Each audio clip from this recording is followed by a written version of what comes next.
Hi, friend. Logan Clements here with the Better Events Podcast. And in this week's episode, we are diving into things that are saving our lives right now for the season that we're currently in. So these can be items, it could be a hack, it could be a process, it could be a resource. It's a little bit all over the place, both with life, but also events. But we do believe there's at least something in here for you to apply to your event process, your upcoming event, business, like life, or just your own personal life.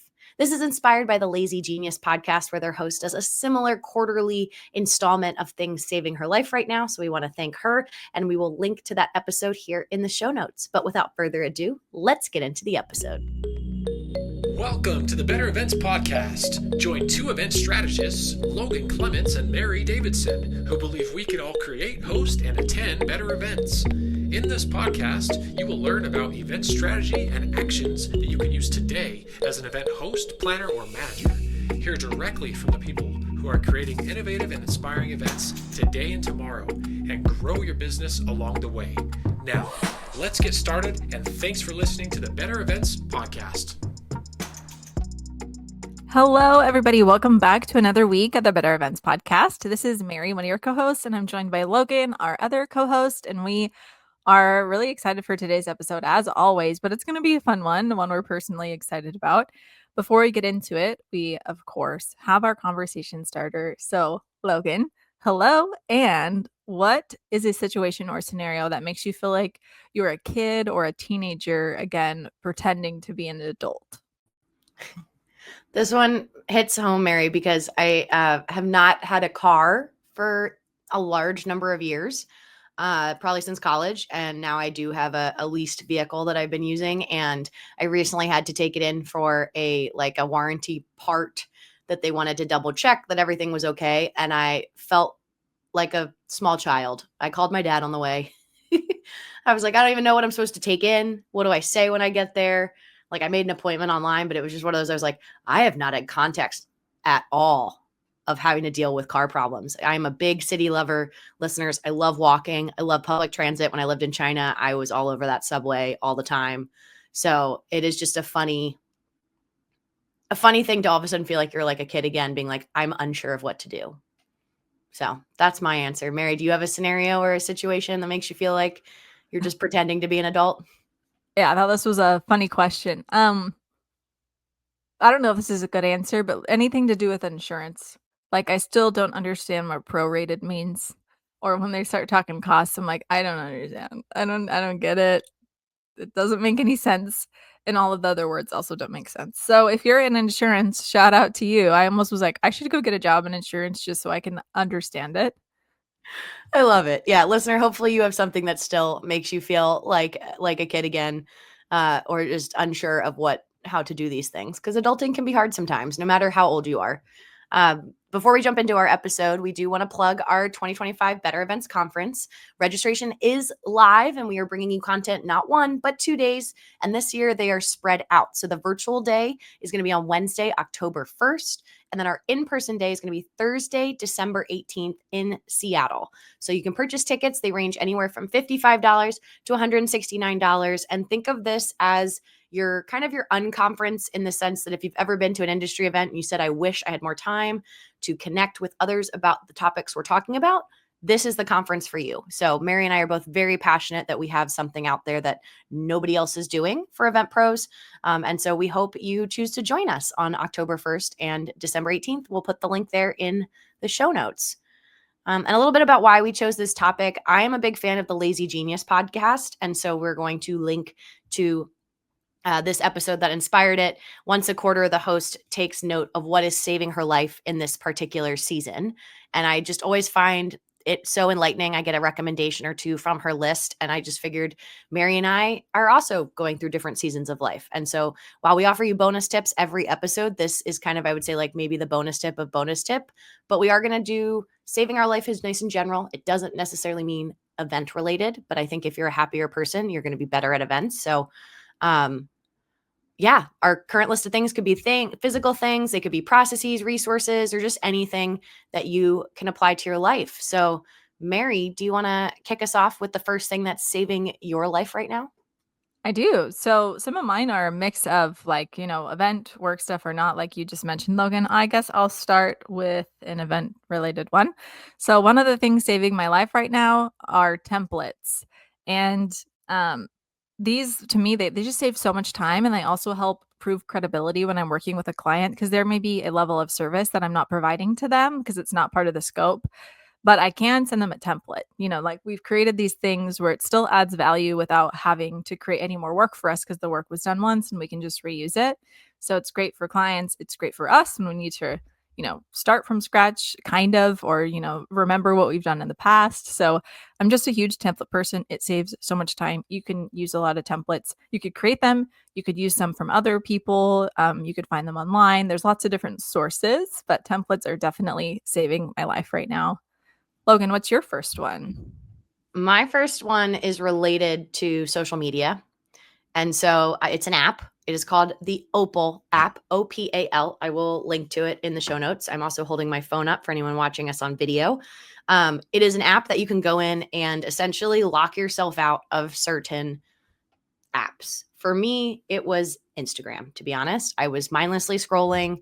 I would start my day on it and I would just kind of go into like a little mind field about it. And I heard about this from somebody else on social media, was why I tried it. You do a free trial for 7 days and then it's 90, I think, or $80 for the year. It does the unfortunate math for you. If you say, here's how much time, here's what my screen time is right now, it tells you how long you're going to be spending on your phone. I will say when I started, it estimated I would spend 11 years of my life on my phone. I know, Mary, your face says it all. And then I've now reduced it so it blocks Instagram for me apart from like 5:30 until 9:30 p.m. So I only do it after work, and then on weekends I block it for the first couple hours of my day, and then Saturday and Sunday during the day I can.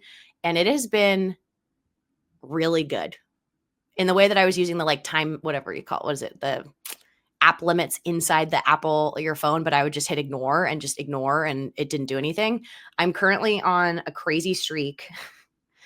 I can't find it here, but I've not like overrid it to the point that Mary and I launched the conference and I was like, Mary, I can't post until 5:30 p.m. because I don't want to break my streak. I'm on a 93-day streak, folks. I've saved over 100 hours of being focused and not paying attention. And I've reduced my screen time down from I think it was going to be like 11 years of my life. It came down to like 5 years of my life, which still feels like a lot of time. So if you're someone who's struggling, it is really good. You can program it to do different apps. You can program it for me. Again, I'm just using it mainly for social media, but you can do different windows. You don't have to be as aggressive as I feel like I'm being, but I've personally really enjoyed reducing my social media time. Logan, that's such a good one. I am downloading the app right now and I'm already going to be just like absolutely ashamed at how many hours it will say that I'm currently taking up.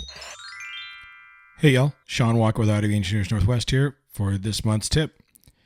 The question came in, what's your on-site process for making sure mics work when the speakers are on stage? Are they like tech checks or backups or, what do you do? The answer is it actually starts long before we get to the stage. All of the coordination can happen in the shop before it gets sent out. So we can look at the RF spectrum of the venue where it's going to be. We can check that out. We can coordinate all of the wireless that's going to be at a show. So if you're at, let's say, a convention center, we have a general session, a bunch of breakouts. We can coordinate all of those on every floor that's going to happen before it even gets to the show floor, label it all, and then just deploy it all when it gets there, and it works flawlessly. We can double check when we get there with a RF scanner, kind of like you've ever seen like a graphic EQ on your car stereo that bounces up and down. We can see the RF in real time and make adjustments as needed. But it all happens ahead of time, pre-planned, and we can use the computer to simulate it all and make sure it's all flawless. Hope that helps. Hope you're having great events. Bye. And without further ado, let's get back to the episode. My next one is, I'll go food. I'm going to go for the food right next. The Archer Turkey Jerky Sticks. So Archer's some brand. They have the beef ones like at Costco and other places, but I really like the turkey ones. It's the green bag. You know what I'm talking about. And I love it because turkey's more lean. They're easy just because they're the little, jerky sticks. And it is delicious, even though it's turkey, because sometimes it's not so good. I think it's better than the beef. So I'm obsessed with them. I take them to events on the road, whatever. So that's something that's saving my life right now. We love an on-site snack. That is, if I can piggyback on yours, Mary, that I had that for crew snacks, and I went and bought things, and I was like, we need to have jerky. I was like, we need protein for people more than just like chips and candy, which like that can go a long way, but just in terms of like if you're supposed to be running around and energetic, a beef jerky stick. And I got multiple comments from staff that they were very impressed that we had that as a free staff snack for them to grab. And I think I grabbed Archer. I don't know if I didn't grab the turkey ones. Next time. But I definitely had an Archer brand. I love that. My next thing that's saving my life right now, I am currently a little bit on a mini fashion journey. I have embraced that I love basics. If you're watching our video, I'm wearing a black shirt. I love solid colors. And again, inspired by someone I saw on social media that calls jewelry frosting. I am working on having more frosting to my outfit so that, again, I'm not trying to revamp my style completely, but just wearing earrings or different necklaces. I am a creature of habit. And so I would highly recommend, and I'll link to one of the necklaces I got, but Amazon is just, I mean, sorry, Jeff. I know for those who don't like Jeff Bezos and you want to shop small, that's great. But if you're someone still trying to figure out what your style is, Amazon is such a low stakes like option to just try something. Because for me, I just get a little paranoid of like, well, if I don't really love it and I spend a lot of money on this really nice jewelry and then I don't wear it, and I lose earrings all the time. My partner makes fun of me because I'll take them off on a plane, put them in my pocket, and somehow I come home with one earring. So having a very kind of a cheaper alternative has been really easy for me to start to like play around with that. So if you're trying to play with your style or from a jewelry perspective, Amazon's got a lot of really like inexpensive options that then if you feel like you're really invested in them, you could then get a nice higher quality piece from a small store.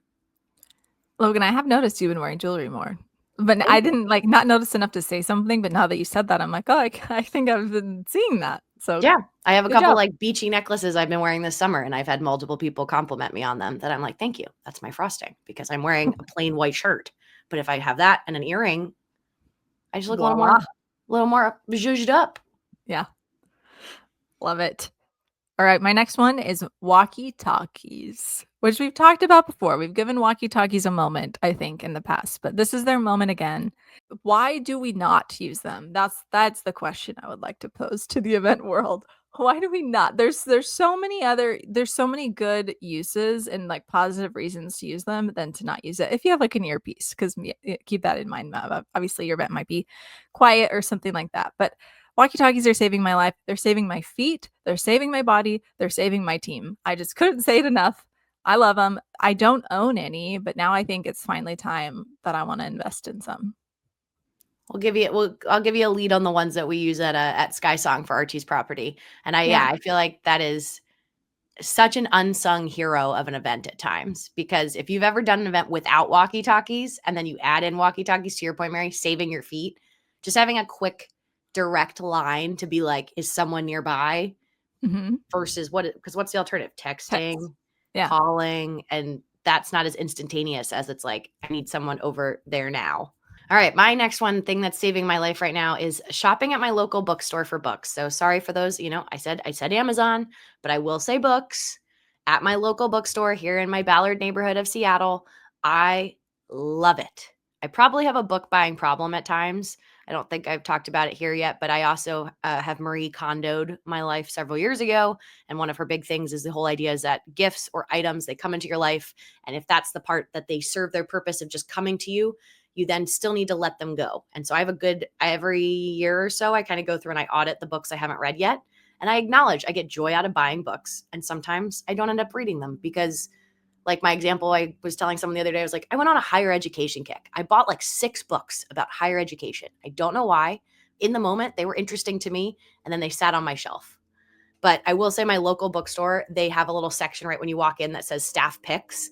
And they do a little blurb, like they'll like handwrite a little note about why they're recommending that book.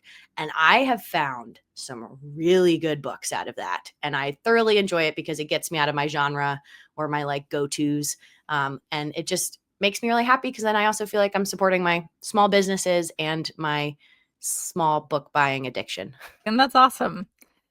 My next one is my paint by numbers sticker book, which I think I might have mentioned before. Maybe I mentioned it in our newsletter. If not, it will be in there soon as one of my favorite things.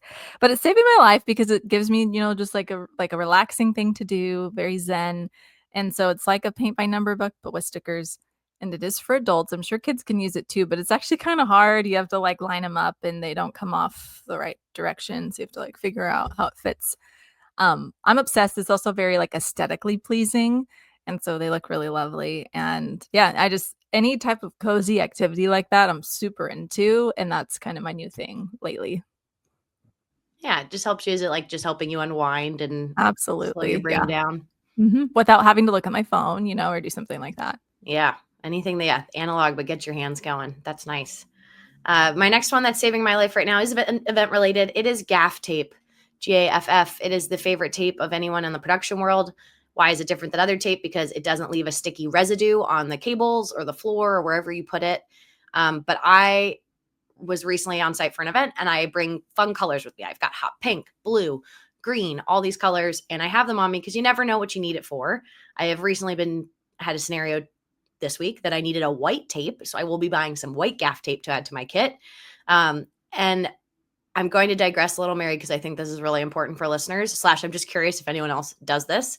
Is I was stage managing, and Mary and I have worked an event before where I put gaff tape on the floor as a barrier. We did not have stanchions or anything to keep attendees away from our area that we were using for our tech, and so I put hot pink gaff tape down on this carpet and like kind of made a barrier around us, and it was hilarious because it worked. Like people adhered to the line. So I'm going to call it my line theory. Is if you verbally are like, hey, don't get that close. You need to stay behind this. And you put your hand out and you're like, don't go past my hand. People will be like, yeah. They're probably going past your hand.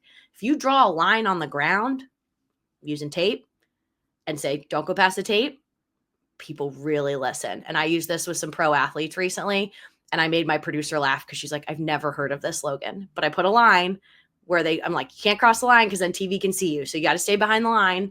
And there's the line. And it worked, Mary. It worked so well to the point that I was like, or take 2 steps forward, just come right here to the line. Like anytime, just think too, listener, like when you're at TSA or anywhere where they're like, stand on the X, you're like, great, yes, I can stand on my mark.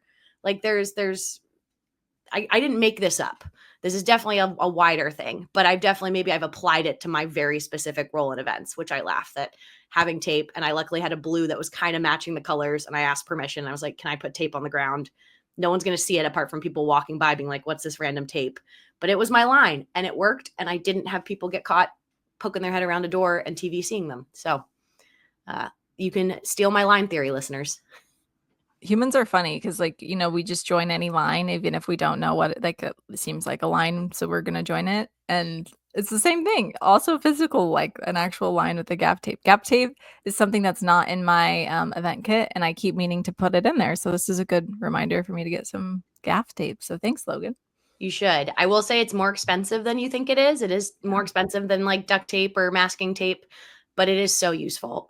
And like online, you can just buy, a pack of 5 or whatever. And I'm still going through the big pack I bought before. So I luckily don't go through that much of it at a time. But yes, I would highly recommend having at least just one roll of gaff tape. You never know what you need it for.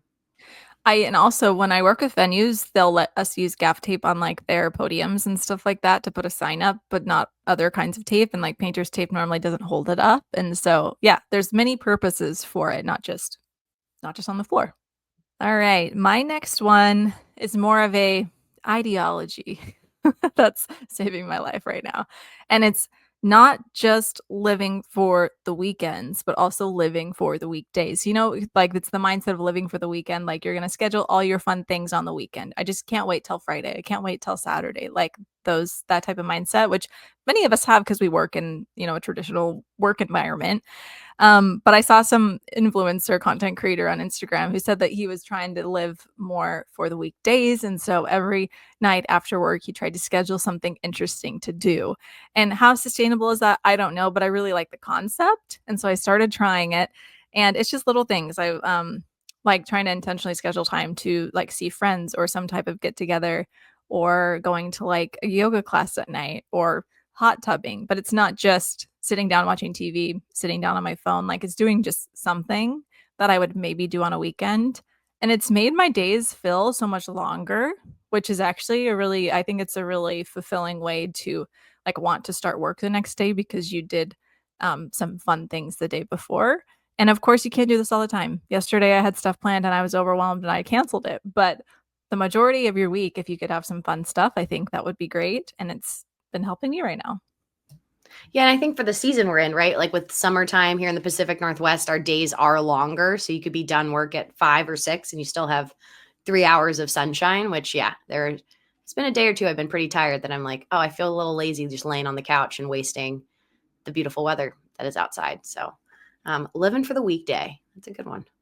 My next one of saving my life right now is Orange Theory. It is a workout class that I've been doing on and off again. And I will just plug it here for any of my event pros that travel a lot because you can buy a class pack, like 10 classes, 20 classes, 30 classes. They don't expire ever, which has made it really nice for me when I travel. So I can be really into it for a month and then not do it for 2 months. And they are applicable in any location. So I recently did an event in Austin and there was an Orange Theory 2 blocks from where I was staying. And so I was able to sign up for classes and use those class packs at that location. And a reason specifically I'm bringing up of why it saves my life is I have realized if I wake up and do a workout, and specifically going to an Orange Theory or some workout class where someone else has already planned the workout, I just have to show up and listen to them and do what they're saying to do. I find I'm in a much better mood the rest of the day. And so I had a really intense on-site event and it was super stressful, but I was really proud of myself for both days, the setup day and the event day. I got up early, quote unquote early, 7:30. I went to these workout classes and I was a little sleep deprived because I probably should have slept a little longer, but I knew if I went to the class, did something for me, worked out just like mentally, while my body would be more tired, mentally I was so much like clearer and on it and just felt good. And so I just want to encourage whatever for you, listener, is that version, whether even if it's like stretching or a walk, or maybe you're someone who's into meditation, like it doesn't have to be physical, but what's your thing? Because to me, it was counterintuitive. I was like, why would I tire myself out before being on site all day and being tired? But I've realized the mental clarity I get from it and just that like internal energy boost is worth having sore legs as I walk around the rest of the day. So I'm really proud that I did it. And it really saved my life of just keeping me a little more zen in a very stressful situation. I love it. That's honestly, it's a really, really good reminder. I think one that we could use honestly super often. So all of these are really helpful. And I feel like it reminds me of like our favorite things that we put in our newsletter that we send, but it's almost like favorite things amplified, you know, like currently right now, it's not just our favorite, it's like saving our life. So It is. It's the yeah. thing. And the cool part of this and why I liked and wanted to do an episode like this is like it's also seasonal, right? Like I'm interested, Yeah. Mary, if we do this, like I want to do this again, you know, in the winter time. Would we have similar things? Or maybe our mentality is a little more for that. It's more recharging or, more at home and like it'll just be interested to see what the differences are because yeah, I think trying to do the same things all the time doesn't make Yeah. sense. My next one is mentorship and or peer mentorship. So I am a big proponent of mentorship in general. It's been definitely super helpful to me still. But peer mentorship as well. So I've been kind of busy and so I haven't been doing as many like one-on-one networking type of meetings, but I really enjoy them. Like they give me a lot of energy and just to be able to have that valuable intentional connection with someone one-on-one is something that I was missing. So I've been trying to do it more lately, and it almost always turns into this feeling of like partnership or collaboration or like how can we help each other out. And I think a lot of that speaks to who the people are. They're willing to collaborate and partner, but really I just feel leaving like I know that they can help me and I don't feel so siloed. And so that's been something that absolutely is saving my life right now. I think we all feel that way. And my experiences lately with the mentorship or peer mentorship have been providing that. So yeah, that's another one for me. Mentorship's so important, and thank you. We've heard a couple listeners who've reached out to us asking questions about this and how to find mentors and things like that, and I just feel like my blanket advice is always just ask. You never know, but when you ask, you have to know that there's no expectation of this person saying yes, because you don't know. We just talked about seasons. Like, you don't know what season they're in. I mean, I have, I think, 2 emails out to people that I wanted to unofficially be mentors for me, and I haven't heard a response from either. And I will say they're probably in a very busy season or offline, and that's okay. That doesn't mean it's not the right fit, but it's one I'm not going to chase them immediately. I'll wait and maybe send another note in a month or two. But you just need to ask, because you'll be surprised who says yes. And that's why like the one-on-one meetings can be a nice like in between. Somebody might not be able to commit to it for a long like mentor relationship, but they might be willing just to go to lunch with you and help you out, you know? So there's other ways also. Yeah, it doesn't have to be that like formal structure. Mhm. Yeah, that's a great point, Mary.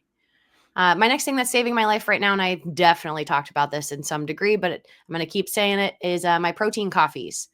And it is my on-site drink of choice. And I'm going to give you 2 reasons why maybe you might want to try it.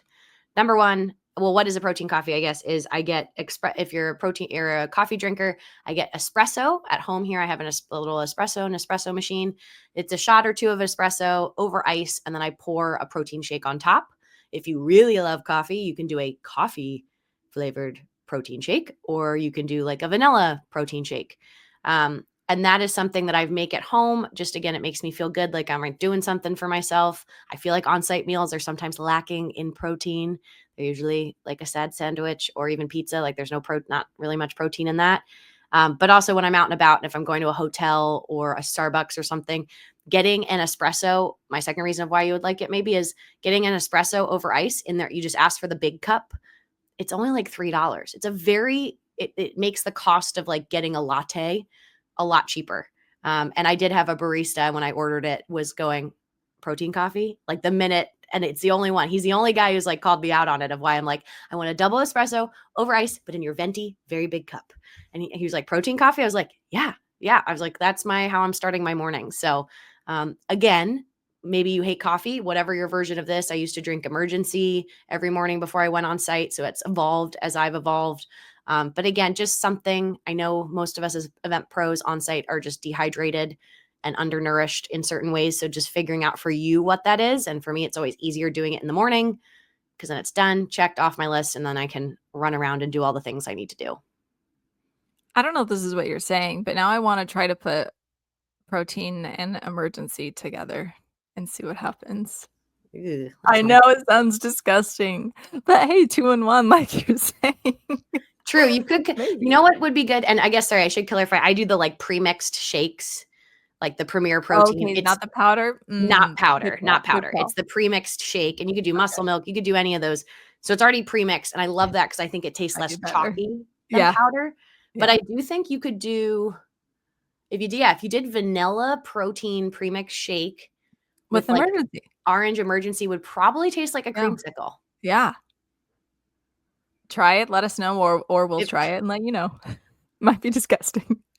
it could be really bad. We don't know, Really, but really bad. um yeah, Uh, I haven't done an Emergency in a while. I think I've had more liquid IV. I was in 2 very hot climates yeah, outside running around for my sporting events, and I think you texted me too, Mary, asking I what did. flavors I liked. Yeah. Of just, again, that's something that I'm like, I can pour it in a bottle in the start of my day. I try to, chug is the wrong word, but I drink it fast because then it's done and I don't have to worry about it. And again, who knows if it actually works that well, but it's a placebo of like, I tried something. Yeah, for sure. Awesome. I have one more. This is my last one, and it is perhaps an obvious one, but I do really want to give it like an ode to it. And that is ChatGPT. I feel like I have to mention it here. I have been using it more lately than I ever have, so that's part of it. But specifically, I feel like I'm getting just better at using it because I've seen, prompts on how other people are using it. But it's really saved my life when I'm making proposals. And what I'm really using it for is to do just like some market research for me. So like I'll kind of ask it questions about like what else is going on, depending on what the proposal is or what people normally do for this section, like just stuff like that. And it's saving me just like a lot of steps on research that I do on my own. I think we all can see value in it by this point, but I've been using it more specifically for proposals and it's been so helpful. I've saved so much time. So that's my last one. We love a Chat GPT. What do you call your Chat GPT? Do you have a name? I don't have a name. I know people name it, but I don't. But I have started saying please. I used to not do that. So I know we don't. Well, that's maybe just, I'm just that's covering your bases. Mine is, yeah. What did we settle on? I let it just help decide with me. That was like my first conversation, I feel like, with my chat GPT was I call them Pixel. Oh, yeah. I go, hi Pixel. And I keep talking. That's kind of cute. Okay, I'm going to come up with a name. It's going to be something ridiculous, though. I know that for sure. Oh, you can do. Who did I talk to? Another planner that I think they call it. Theirs is called Chad, and they joke it's like Yeah. their online boyfriend. That they're like, I'm going to talk to Chad. So yeah, listeners, if you have one, I'd love to hear it. My last one is a little more, like things that's saving my life, a little more up in the air, but I do want to shout out my partner. Archie is currently saving my life in the sense that he's just been a great sounding board for me. I've had a really busy start to the year, and I feel like he's been really good at just reminding me how far I've come and all the things I've done. I have a pretty open fall schedule, and I think 3 years ago me would have, I know 3 years ago me would have been stressed out, would have been really worried about what the fall would bring. And current me is pretty zen about it. It's kind of exciting. It's like, well, I can make it what I want to be. I can either, hit the ground running and really hit the pavement and ask people, if they need help with events, or I can kind of take my foot off the gas a bit, which also sounds really nice after having a really busy start to the year. And for me, I sometimes get tunnel vision, I feel like, and he has just been really helpful. So whoever that is for you, if it's a partner, if it's a friend, if it's a colleague, if it's another event pro in the our, better events community that can be that for you. It's just fun to sometimes get some perspective on your progress after a while. So that's been helping me this season. Oh, that's awesome, Logan. I think that's a perfect way to end it. So thanks, Archie. Shout out to Arch. So yeah, hopefully this gets you thinking about some of the things that are saving your life right now. I feel like we had a fun list of a little all over the place, but in all the best ways. Hopefully you got one new nugget for you. But that brings us to the end of the episode. And Mary, you have the bonus tip this week. I certainly do. Okay, so this bonus tip actually has to do with something else that's saving my life right now. So ironically, we're just going to roll with this and the bonus tip. And it is to have an employee handbook. If you have a team, or if you would even like to have a team, just go ahead and make that employee handbook.